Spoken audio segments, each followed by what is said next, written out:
কেউ পড়তে চায় না। তো এখানে কিছু কিছু কথা আছে, জেনে নেন, মোটামুটি কাজে লাগবে। এগুলো তো রিটেনের প্রশ্ন না, আমরা রিডিং পড়াচ্ছি। পরীক্ষার আগ পর্যন্ত যতক্ষণ রিডিং পড়ে নেওয়া যায়, তো আপনাদের দখল বাড়বে। আর স্পেসিফিক রিডিং এর জন্য তো আমরা তো পড়েই নিব ইনশাল্লাহ। 407 জামিন এবং স্বীকারোক্তির বন্ড। 477 অর্থাৎ জামিন নামা বেল। আমরা যে ফৌজদারি কার্যবিধি মেবি আমরা 499 এই কথা বলা রয়েছে, বন্ডের ক্ষেত্রে, মুসলেকার ক্ষেত্রে। এগুলো আমরা এখনো যাইনি। তবে পিআরবি 477 জামিন এবং স্বীকারোক্তি বন্ড, এই জন্য আমি শেষ দিকে এই জন্য শুরু করেছি, আপনারা জানেনও না যে পিআরবির অনেক, এতটা কার্যবিধির অন্যান্য সাক্ষ্য আইন, এতটা এদের সাথে কানেক্টেড করছে, কিন্তু আমরা পড়ি না, মনে করছি আমরা এই পর্যন্ত শেষ। হ্যাঁ, আমাদের 201 থেকে একবারে 200 341 পর্যন্ত যে আমরা মোটামুটি ভাবে ভালোভাবে ক্যাপচার করতে পারি, আমাদের পরীক্ষায় আমরা ভালো করবো। তো এইগুলো আমরা আউট অফ কিছু জানতে হবে জানার জন্য।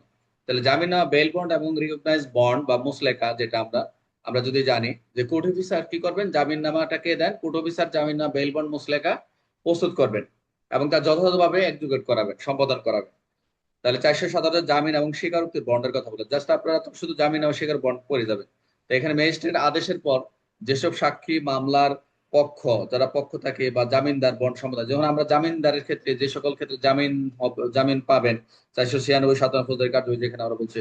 এবং শুধু জামিনের ক্ষেত্রে আমরা তো আরো ওসি অফিসার ইনচার্জ তো জামিন ছেড়ে দিতে পারে, আমরা তো জানি।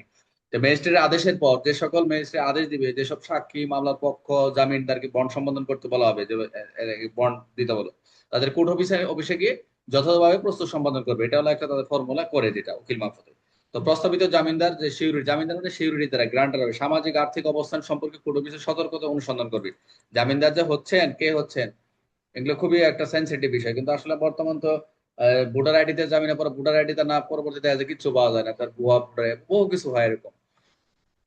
যদি তাদের গ্রহণযোগ্যতা সম্পর্কে কোনো আপত্তি থাকে, তাদের অবিলম্বে ম্যাজিস্ট্রেটকে জানাতে হবে যে কোনো আপত্তি আছে, যে জামিন দিচ্ছে, কোর্ট অফিসার এটা এটা অনুসন্ধান করবে। আর কি, এগুলো সব যাচাই বাছাই সাথে সাথে হয়ে যায়। ফৌজদারি কার্যবিধির ক্ষেত্রে এই যে 513 ধারণ যে কোনো পক্ষ নিরাপত্তা জামানত সিউরিটি হিসেবে অর্থ জমা দিলে, 513 এগুলো জামানত কথা বলছে, এগুলো আমরা কোর্ট কোর্টের কাজ, যে 513 অনুযায়ী কোনো পক্ষ নিরাপত্তা জামানত হিসেবে অর্থ জমা দিলে কোর্ট অফিসার তা দ্রুত ট্রেজারিতে নিবদ্ধ। এখন এই যে জামানতটা টাকা দিচ্ছে, যদি 5 লাখ টাকা জমা দেয় পাবলিকের সামনে, বা দেখবেন সবার সামনে টাকা দিচ্ছে, যে টাকা নিচ্ছে, এখন কি টাকা কি দেখতেছে টাকা নিচ্ছে, কিন্তু এটা তো সরকারি কোষাগারে টাকা চলে যাচ্ছে, কিন্তু মনে করতেছে যে ঘুষ টুস দেয়, কিন্তু অনেকে তো পাবলিক জানে না যে আমরা টাকা দিলাম এটা লাগবে। আসলে প্রসেসে না জানার ফলে আমরা সবাই বিতর্কিত হই।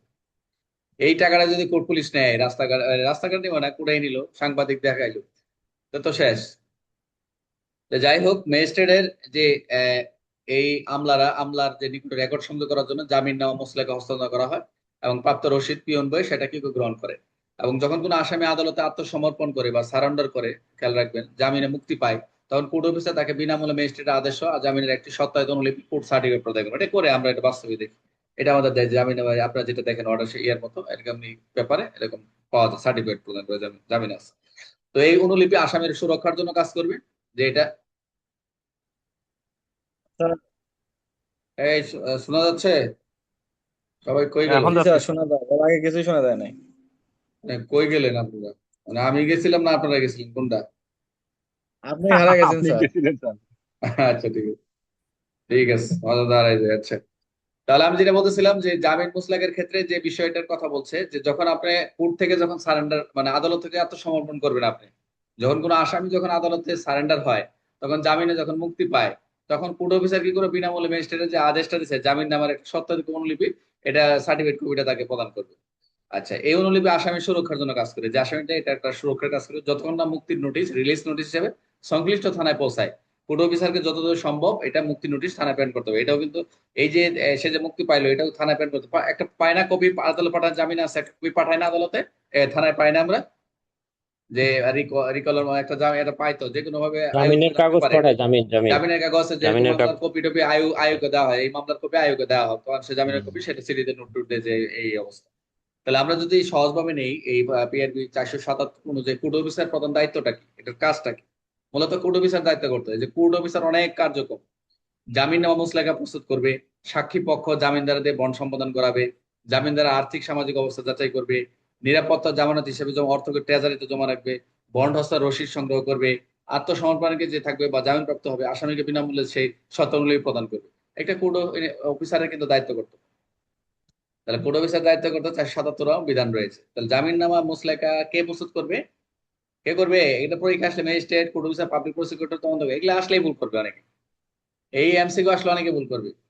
যারা পড়তেছেন আর যারা কাজ করেন তারা বলবে যে এটা কোড অফিসার ডাইরেক্ট লিখে দিবে। তো অনেকে এই যে এই 4টা এমসিকিউ দেখেন, পেস লাগবে সবাই, এটা কে করবে? কোড অফিসার আছে, পাবলিক প্রসিকিউটর আছে, তদন্ত কর্মকর্তা, কোড অফিসার। তাহলে উত্তর কোড অফিসার। প্রস্তাবিত জামিনের আর্থিক ও নর্মাল না। সামাজিক অবস্থা যাচাই করার দায়িত্ব কার? এটাও কিন্তু, এটাও কোড অফিসার, অনেক ম্যাজিস্ট্রেট। ফৌজদারি কাজ বলবে এটা কোর্টের কোনো কাজ নাই। ফৌজদারি কার্যের 513 অনুযায়ী জমাকৃত অর্থ কোথায় রাখা হবে? সেটা হচ্ছে ট্রেজারিতে। বন্ড রেকর্ডে সংযুক্ত করে ম্যাজিস্ট্রেট আমলার নিকট হস্তান্তর করলে কোড অফিসার কোথায় রসিকরণ করে? পিয়ান বই। আচ্ছা, তাহলে আমরা 777 বেল বন্ড এবং মুসলেকার ক্ষেত্রে আমরা দেখলাম কোর্ট অফিসারের 6টা দায়িত্ব।